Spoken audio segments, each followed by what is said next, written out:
Bonjour à toutes et à tous. Les appels à la paix après donc le déplacement du chef de l'État Macky Sall à Touba, encore et toujours à la une de l'actualité, enquête quotidien, journal avec lequel nous démarrons ce matin notre tour d'horizon de la presse en parle.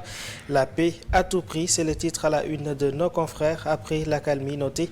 Les initiatives de paix se multiplient. La visite du chef de l'État à Touba suscite encore et toujours l'espoir selon la publication. D'après Luntine, il faut un gouvernement d'union pour gérer toute cette situation. Toutefois, pour ce qui est de cet appel à la paix, le journal La Tribune au quotidien s'interroge toujours sur le déplacement du chef de l'État Macky Sall à Touba. Macky a-t-il rassuré Serigne Mountakha? S'interroge nos confrères. Voici bien sûr une question qui fait la une chez nos confrères du groupe des médias et le journal de rapporter qu'en 2020 ans, après 9 ans de tâtonnement, d'échecs et des centaines de morts en mer, Macky disait avoir compris les jeunes. D'après La Tribune toujours, Macky est à 1000 lieues de ces jeunes. Dans sa apparition du jour, le Témoin quotidien, pour sa part, donne des nouvelles du leader de Pastef, les Patriotes Ousmane Sonko, et note le blocus de son domicile levé. Direction à présent le groupe immédiat. Busby le jour évoque les confidences à des intermédiaires entre Macky et Ousmane Sonko. La démarche des religieux, de la société civile et des hommes d'affaires revient à la une selon le journal. Il y a des hommes qui ont tenté de convaincre Ousmane Sonko de se présenter au greffe et il a donné sa réponse. Pourtant, il se parle à martèle la publication. L'observateur sur la question justement parle d'un bruit du silence. Dans les colonnes de nos confrères, le poids des manifestations, la phase d'observation et les risques à des nouvelles charges.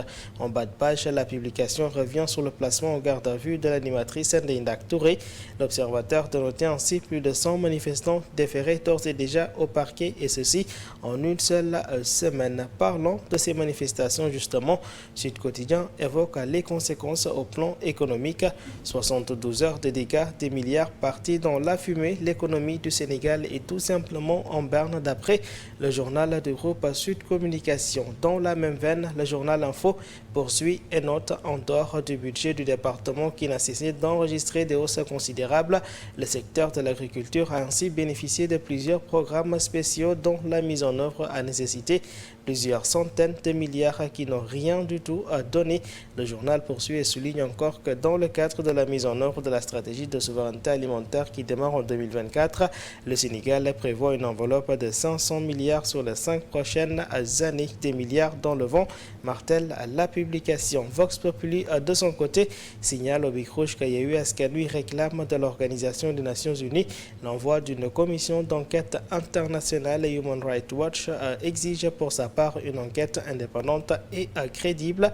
Bien des appels à des enquêtes à la une du Canard. À la face du peuple quotidien à présent, le bilan des dégâts au niveau de l'université Cheikh Anta Diop de Dakar en chiffres.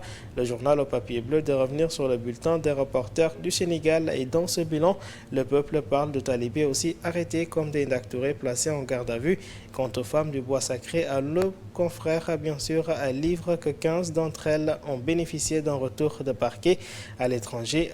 Des consulats généraux du Sénégal ont été fermés jusqu'à nouvel ordre, et pendant que l'appel à la paix bat son plein dans le pays, nos confrères signalent que l'on pourrait assister à une pénurie d'essence. En attendant, la connexion des données mobiles est rétablie. La Ligue 1 sénégalaise ne l'est pas du tout. Après ces violences notées et la peur qui continue de planer, la Fédération sénégalaise de football a tout simplement décidé de suspendre toutes les compétitions. Ainsi va donc la presse du jour. À toutes et à tous, une excellente lecture.